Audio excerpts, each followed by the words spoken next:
اللہ رسول سے رابطہ ختم کروا. یہ جب سے آیا قرآن کی تلاوت میں چلی گئی. یہ جب سے آیا ایمان کمزور ہونے لگا. اور غوث اعظم کا طرز عمل دیکھیے, آپ کی رات رب کے قرآن کی تلاوت میں گزرتی ہے. اور بتاؤ جن کی راتیں اللہ کے قرآن میں گزرے اس گھر میں رحمت اور برکت نہیں آتی ہوگی.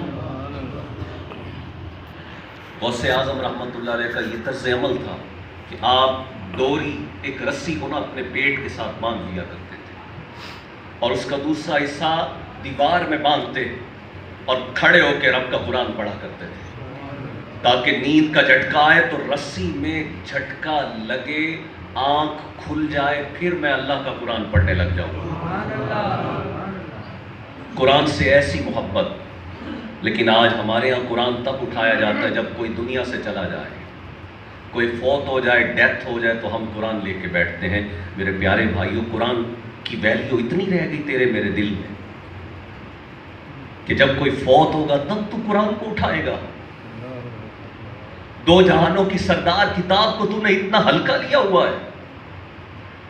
اس کا تعلق تیرا صرف اتنا ہے کہ جب کوئی مرے گا پھر تو قرآن کی تلاوتیں کرے گا. یا بیٹی کا نکاح ہوگا اس کے سر پہ اللہ کا قرآن رکھے گا. نہ, ایسا نہ کرے.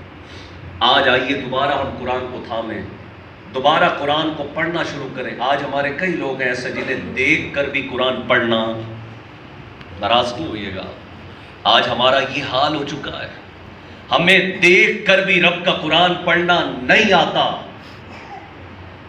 ہم کہاں پہ پہنچ چکے ہیں.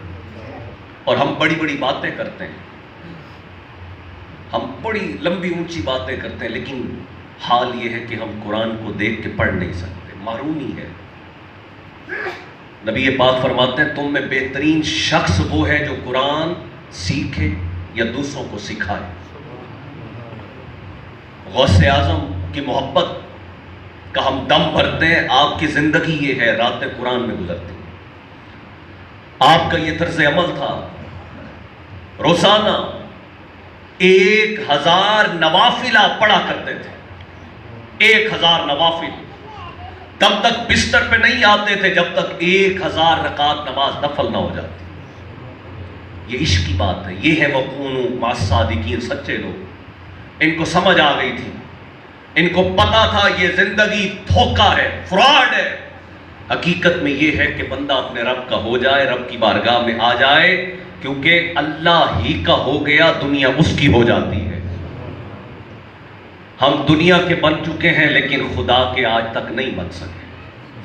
ہم نہیں بن سکے, اللہ کے نہیں ہوئے ہم. اور غوث اعظم جن کا میں ذکر کر رہا ہوں, آپ کی شب و روز یہ ہوا کرتے تھے. آپ کا ایک اور طرز عمل تھا میرے غوث اعظم جو ہے, جہاں پہ کوئی بزرگ دیکھتے نا, ضعیف بندہ, تو میرے غوث اعظم ضعیفوں میں, بزرگوں میں آ کے بیٹھا کرتے تھے اور فرمایا کرتے تھے او نوجوانوں, او لوگوں, اپنے بزرگوں کا ادب کرو. اور آج ہم دیکھتے ہیں ہمارے معاشرے میں بزرگوں کا ادب بھی جا چکا ہے. میرے آقا کی بارگاہ میں نا ایک نوجوان آیا, عرض کی آقا میرا رزق تنگ پڑ گیا ہے. حضور نے فرمایا تو کسی بوڑھے بندے کے آگے چلاؤ. اور فرمایا بنی اسرائیل میں اگر کوئی کسی بزرگ کے آگے چلتا زمین پھٹ جاتی, نیچے دسا دیا جاتا. یہ تو میری وجہ سے رحمت ہے کہ ہم آج, حضور فرماتے ہیں اے لوگوں میری وجہ سے رحمت ہے کہ تم آج بزرگوں کے آگے بھی چلتے ہو. رب تمہاری شکلوں کو سلامت رکھتا ہے. ورنہ پہلے کوئی بندہ بوڑھے آدمی کے آگے چلتا تو شکل بگاڑ دی جاتی, لوگ سمجھ آتے اس نے بوڑھے بندے کی بے ادبی کی ہے. اور یہ بھی پتا چلا کہ بزرگوں کے آگے چلنے سے روزی کیا ہوتی ہے, تنگ پڑ جاتی ہے.